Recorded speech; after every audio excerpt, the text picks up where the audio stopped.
उत्तराखंड में सरकार गठन को लेकर लगातार हलचल बढ़ रही है और अब नया अपडेट ये है कि कार्यवाहक मुख्यमंत्री पुष्कर सिंह धामी को आलाकमान ने रात को अचानक दिल्ली बुलाया और धामी दिल्ली स्थित उत्तराखंड भवन में दरअसल मौजूद हैं और संभव है कि आज सुबह उनकी केंद्रीय गृह मंत्री अमित शाह और बीजेपी अध्यक्ष जेपी नड्डा के साथ मुलाकात हो। उधर पूर्व सीएम त्रिवेंद्र रावत कल सुबह से ही दिल्ली में मौजूद हैं। कल सुबह उन्होंने बीजेपी के राष्ट्रीय संगठन महामंत्री बीएल संतोष से मुलाकात की थी, तो बाद में बीजेपी के राष्ट्रीय अध्यक्ष जेपी नड्डा से भी त्रिवेंद्र रावत ने मुलाकात की है।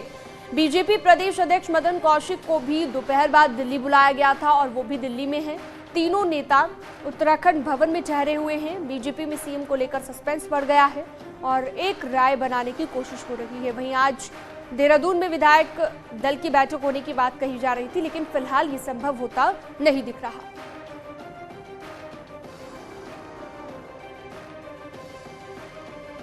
तो देर रात उत्तराखंड भवन में पहुंचे हैं कार्यवाहक सीएम पुष्कर धामी और एक राय बनाने की कोशिश में आलाकमान नजर आ रहा है। अभी तक सहमति नहीं बन पाई है कि आखिरकार उत्तराखंड में नया मुख्यमंत्री कौन बनेगा।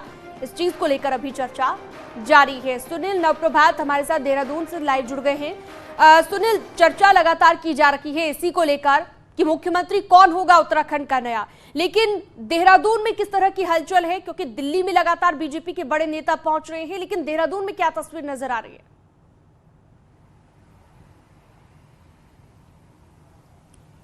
देखिए सीना, मैं अभी बीजेपी के स्टेट हेडक्वार्टर में मौजूद हूं। आज यहां पर विधानमंडल दल की मीटिंग होनी थी, लेकिन चूंकि दिल्ली में एक राय नहीं बन पाई है मुख्यमंत्री को लेकर और स्टेट बीजेपी के जो टॉप लीडर है, चाहे मुख्यमंत्री पुष्कर सिंह धामी की बात करें, बीजेपी के प्रदेश अध्यक्ष मदन कौशिक हों या फिर त्रिवेंद्र रावत, तीनों लोग दिल्ली में हैं और लगातार मंथन चल रहा है इस बात को लेकर कि कौन उत्तराखंड में सीएम का फेस होगा, कौन वो चेहरा होगा जो 2024 तक पार्टी को 2024 में जो लोकसभा चुनाव होने हैं उसमें पार्टी को एक बार फिर से संगठन और सरकार को साथ लेते चलते हुए वहां पर विजय दिला सके। साथ ही साथ निकाय और पंचायत चुनाव भी हैं, तो इसलिए जो बीजेपी आलाकमान है वो फूंक फूंक कर कदम रख रहा है और खासकर पिछली सरकार का जो अनुभव बीजेपी नेतृत्व के पास है वो बेहद ही खराब रहा, क्योंकि 5 साल के कार्यकाल में बीजेपी को दो मुख्यमंत्री बदलने पड़े, तीसरे मुख्यमंत्री के रूप में पुष्कर सिंह धामी को लाना पड़ा और इससे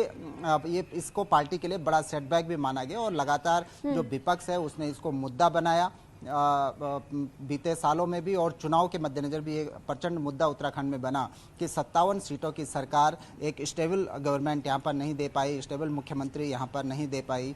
तो बीजेपी आलाकमान चाहता है कि दोबारा से वो स्थिति पैदा ना हो, इसीलिए अभी जब शुरुआत है तो एक ठोस चेहरा चुना जाए सभी से राय मशूरा करके। तो इसको लेकर लगातार मंथन है और साथ ही साथ ये भी तय किया जा रहा है कि जो मुख्यमंत्री होगा उसकी कैबिनेट कौन सी होगी, कौन कौन वो चेहरे होंगे जिनको कैबिनेट में लिया जा सकता है। वो अनुभवी चेहरे होंगे, युवा चेहरे होंगे, इन तमाम मसलों पर बिल्कुल इन तमाम चीजों पर जरूर बीजेपी ध्यान देगी और जैसा कि आपने जिक्र भी किया कि ताकि दोबारा वैसी स्थिति न बने कि एक स्टेबल गवर्नमेंट उत्तराखंड को मिल सके, इसके लिए लगातार मंथन जारी है।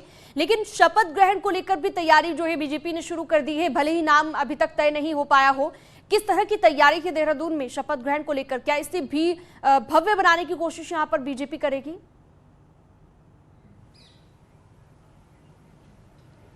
बिल्कुल सीनम, शपथ ग्रहण का जो मोटा मोटा खाका है वो तैयार किया जा चुका है। राजधानी का जो परेड ग्राउंड है, सबसे बड़ा परेड ग्राउंड है, यहाँ पर शपथ ग्रहण समारोह का कार्यक्रम प्रस्तावित किया गया और कोशिश ये है बीजेपी की कि इस कार्यक्रम को ऐतिहासिक बनाया जाए। कल जब बीजेपी की यहाँ पर स्टेट लीडरशिप की जो मीटिंग हो रही थी शपथ ग्रहण समारोह के कार्यक्रम की तैयारियों को लेकर, तो उसमें एक बात बार बार कही जा रही थी कि बीजेपी ने एक इतिहास बनाया है यहाँ पर गवर्नमेंट को दोबारा लाकर सत्ता में वापसी करके, इसीलिए जो शपथ ग्रहण समारोह होगा उसको ऐतिहासिक बनाया जाएगा, ये बीजेपी के लीडर्स का कहना था। बीजेपी ने करीब 15 टीमें बनाई हैं पार्टी की, जो अलग अलग लोगों से बातचीत करके उसकी कोशिश होगी कि शपथ ग्रहण समारोह में समाज का हर तबका यहाँ पर शामिल हो, बड़ी संख्या में यहाँ पर भीड़ हो और इसके साथ साथ इसका लाइव प्रसारण पूरे के पूरे प्रदेश भर में यानी कि 13 के 13 जिलों में किया जाएगा। और कोशिश ये भी की जा रही है कि तमाम राज्यों के भाजपा शासित जो राज्य हैं उनके मुख्यमंत्रियों को भी इसमें इन्वाइट किया जाए। प्रधानमंत्री नरेंद्र मोदी, केंद्रीय गृह मंत्री और राष्ट्रीय अध्यक्ष का भी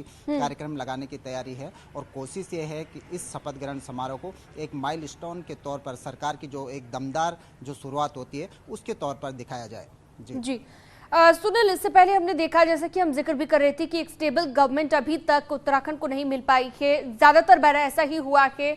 और अभी की अगर हम बात करें शपथ ग्रहण समारोह की तो हमने बात कर ली, लेकिन सीएम के नाम को लेकर मंथन जारी है। क्या बीजेपी नए चेहरे पर फिर से दांव खेल सकती है? क्योंकि अभी तक जो एक्सपेरिमेंट बीजेपी ने किए हैं उन पर बीजेपी ज्यादा दिन तक नहीं टिक पाई है। लेकिन अब जिस तरीके से 3 बड़े नेता, पुराने नेताओं को बुलाया गया है दिल्ली में, अब हम क्या समझे, कोई नया नाम भी निकलकर सामने आ सकता है या फिर उन्हीं में से कोई ना कोई नया नाम जो है बीजेपी यहां पर मुख्यमंत्री के रूप में लेगी?